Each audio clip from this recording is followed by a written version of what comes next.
The isolation of 10 years at sea inspired a debut novel that was longlisted for Canada's biggest literary award, the Giller Prize. Andre Narbonne, the author of Lucien and Olivia, joins us this morning with more on this story, and it starts on the Welland Canal. Good morning to you. Good morning, Annette. Thank you for having me here. So you had me right away. As soon as I started reading about, this freighter that's going through the locks in St. Catharines, I'm like, okay, I'm hooked. That's great. Yeah. I think that this novel is the one that I was writing all along. I've been writing for a very long time, and I started sailing when I was 18 years old, and I sailed from 1981 to 1991. And during that time, I wrote quite a lot, but always I was thinking about this idea. And what I wanted was a book that was somewhat immersive, that you would find yourself in an engine room and be with those characters and experience the life that they were living. And it's especially, so we should back up here. You're a marine engineer turned author. Now you're an English professor. Yes. So it's fascinating because it's a fascinating insight into the life of all these freighters that we see on Lake Ontario and Lake Erie. Well, thank you. This, the writer has to write what he knows or what she knows. And this is something that I know quite a lot about.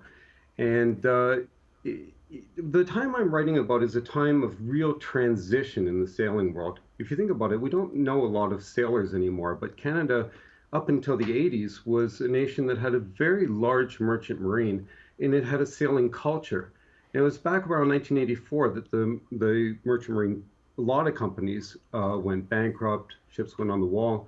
But during this period that I'm writing about, there was a real culture of sailing, and it was a very unusual job in that, in a sense, you had one foot in the 19th century.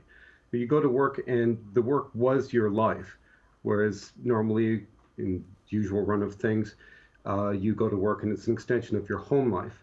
Not so the life of a sailor, certainly in the 80s, where you worked 3 months at sea and then 1 month at home.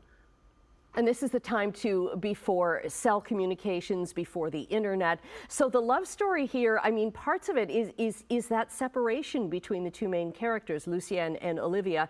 And it's like, are they going to get together? Are they not going to get together? It's a fascinating, and the tale itself, I love how, like, the book is quite small, but it packs so much story. And it was almost like, after I finished it, I'm like, it's almost like it's a duffel bag of a story, because Lucien, the main character, carries his duffel bag, a very bare bones life, and this is a fantastic story told on just a few pages.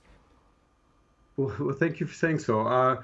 What I wanted to create characters who were really alive, and they're doing this job that is isolating. It's difficult, and part of the interest for me in the 80s and setting in the 80s is that there wasn't cell phones. You had to rely on just faith about how you viewed people.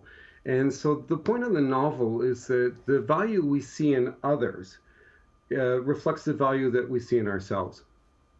Beautiful story. How surprised were you when you got word that you were longlisted for the Giller on your first novel? I had to sit down.